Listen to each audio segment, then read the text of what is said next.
First, it was Akaza. Now who's next? You'll find out later in this video. Now let's get going.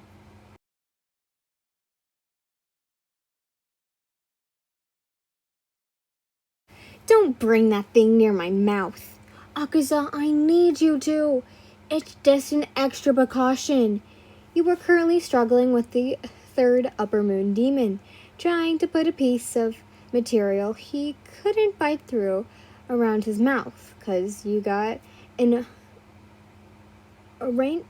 urgent message from the master, and you didn't want to leave Akaza alone at your home.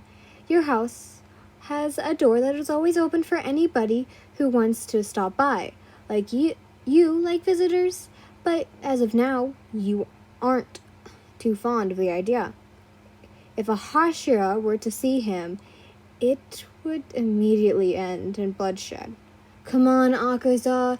It's just for a little bit. Please stop acting like a child and just put it on. He then threw you off of him and ran to the room you hid him in while screaming, "Never!" I'm sorry, he acts like a toddler in this and I love it. An hour later. See, now that wasn't so bad, was it? He was sitting with his arms and legs crossed, glaring at you, with the cloth wrapped around his mouth. You crouched down and put a hand on top of his head. I know it's not comfortable, but can you do this for small thing for me? His eyes softened, then nodded his head. He couldn't say no to you. Akaza liked the fact that he could be weak around you. It made him feel nice and satisfaction in his chest.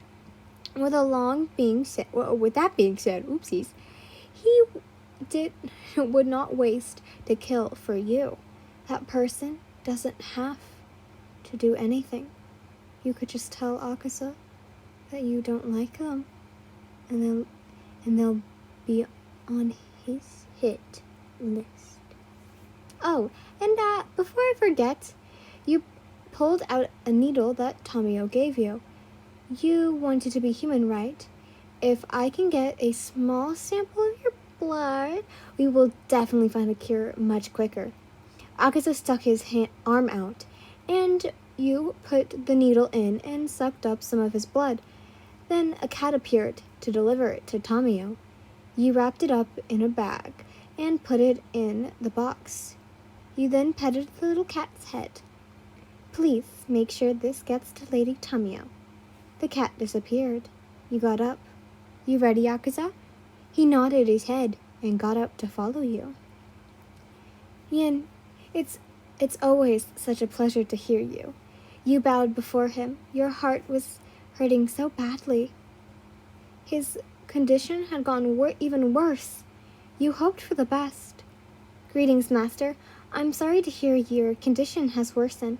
I will pray for better health to come your way. You're such a kind-hearted soul, Yin. Is your new demon friend here? Akaza knelt next to you, looking at this man who seemed to be on the brink of death. Yes, Akaza is with me. I didn't want to leave him alone. If somebody were to see him, it would not end well. You are indeed correct. It would not end well. Yin, do you know why I call you here? Is it about Akaza? That's part of it, but it has to do with upcoming events.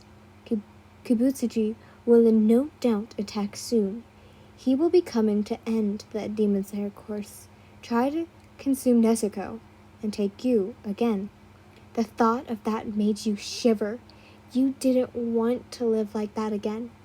It's also no doubt that Muzan will turn you into a demon, whether you accepted it or not. But this new predicament has sparked some hope within me. Your friend, Akaza, in upper rank, is betraying Kibutsuji, and if I may, why do you want to help Akaza? He couldn't answer with a cloth around his mouth. I'm sorry, Master. I made Akaza put a cloth around his mouth to keep him from biting. Please remove the cloth from his mouth, Yen. I wish to hear his answer. You removed the cloth, and Akaza took in a breath.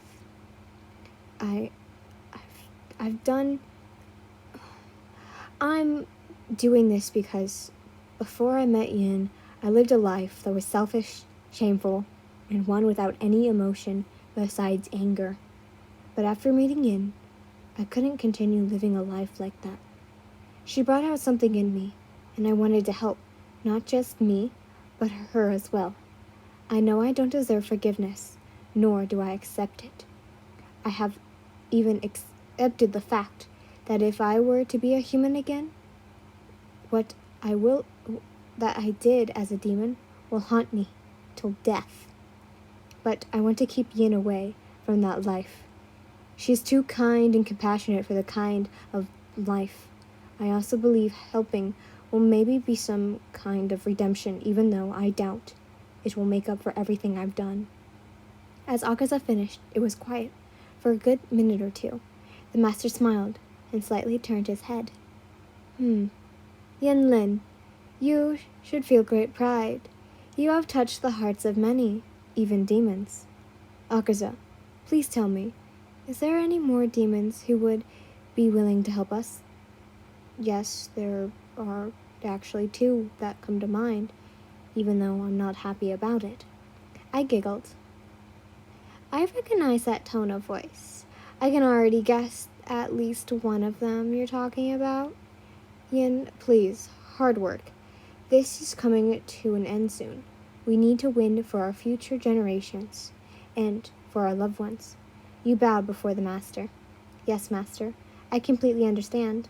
I will fight for the I will fight for the bitter end, and it means nobody else has to suffer the same fate. It says bitter, and I assumed bitter, so I'm hoping I'm correct. He then made a movement with his hand. It came to come closer. You did, and you were right next to his futon. He placed his hand on your head and slightly rubbed it. Your parents would be so proud of you, Yin. I know I could never replace your parents, but I'm so glad to have a child like you a part of this family. You were so overwhelmed with emotion that you sobbed. Thank you. I feel so blessed to have been a part of such a family and to have so many friends enter my life because of it. I will do everything I can to help us win.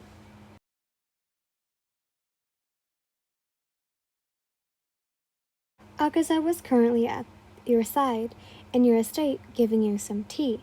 You were sobbing so hard that you couldn't walk home. He carried you all the way back to the estate. He was wiping the tears off your face as you drank your tea. You know, even when you're crying, you're still so beautiful. You blushed and smiled, slightly hiding your face.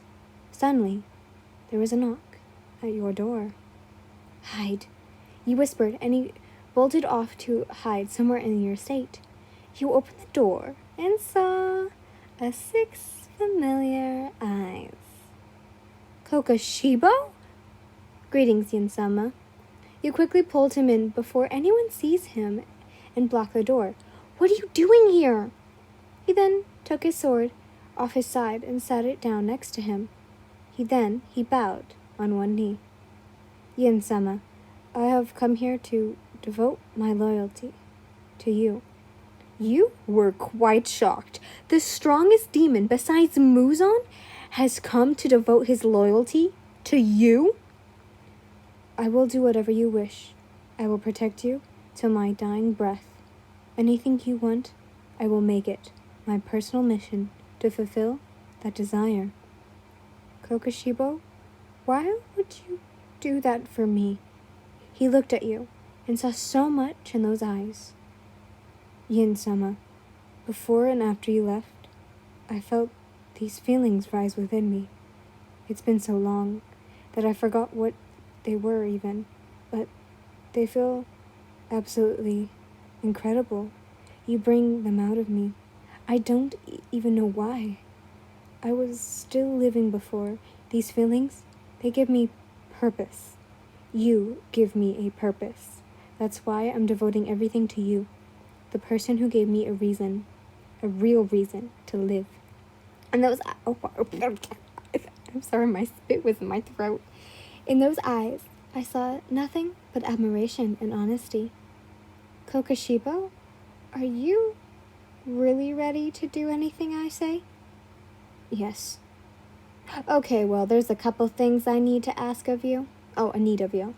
Anything you request, I will fulfill it.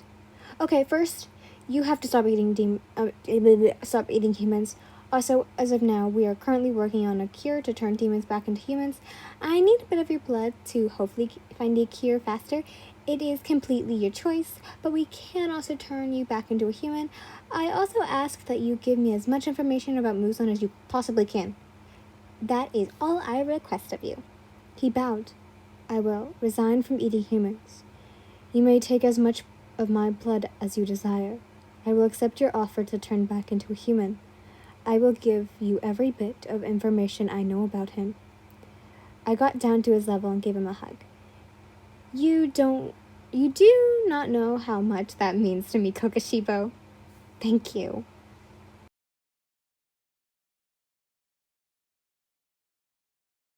Oh, also, Akaza is here.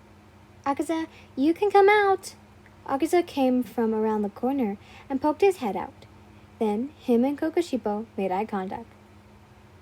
Look who decided to join us. This will be great.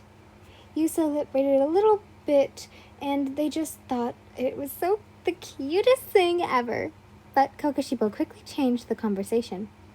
I wasn't aware Akaza was part of this. That explains why you weren't at the fortress. Oh, great. He just arrived wrong person. Oh, great, he just arrived last night. I'm so glad to see you both again. If I'm being completely honest, I missed you guys a lot. You slightly teared up, remembering the upper moons that have passed. I'm so glad I get to see you guys again. Akaza came over, laughing and wiping your tears again. Yin, you need to stop. You need to be strong during these times. You can't keep crying. You're too pretty for that. You felt bliss because of your skin was so delicate and soft. Kokushibo was raging with jealousy and anger. How dare he touch you? He is not worthy of touching such perfection. Then you jumped up. Hold on, this is big. I have to alert the master. Akaza, take Kokushibo to the spare room, please. Also, tell him the rules. You then went to write a letter and give it to your crow. They both went to the direction. I'm sorry, Okay, I'll tell you the rules that Yen estabilizes. She are not too allowed to leave this house unless she allows it, or we are going with her. We aren't allowed to eat humans. We keep the windows covered. We also hide if someone knocks on the door or has entered the house. Kokushibo nodded. All the rules were acceptable. Of course they were. You made them. Also, a little something I'd like to add. Watch yourself. You don't think I can see what you're doing? You're only here because of Yin. Kokushibo then turns to him and showed him a face that meant he was enraged. Isn't that why you're here? He then drew his blade and pointed it towards him. Also, don't say her name so casually. Show her respect. Hey, I have a lot of respect for Yin. If it weren't for her, I would have continued living a life of shame and sin. I could have still continued living a life that didn't even make me happy. She is everything to me. I'm not going to let you ruin that for me. Well, I suppose that's something we can agree on. Yin is everything to us, and has ultimately changed our lives and made it better, but I refuse to watch you taint her. She is my reason for living. Take this as a warning. You better watch yourself, 'cause it would be a shame if you were to disappear. The two men were giving each other their deadliest stares until he opened the door. Hey, How's it going in here? Are you guys doing fine? Kokushibo walked over to you. That's great. Akaza, you told him the rules, yes? Yeah, I told him the rules. That's great. I also think the both of you can regain your energy by sleeping. I mean, a demon I know does that, so maybe it works for you. You all decided to test it out. But there was one problem. Neither of them haven't slept in centuries. You had to explain it to them, which they got, but they still had one hard time trying to do it. Then you started singing a song, like your mother did when you couldn't sleep. You decided to sing one that Tanjiro taught me, and apparently put Nezuko to sleep.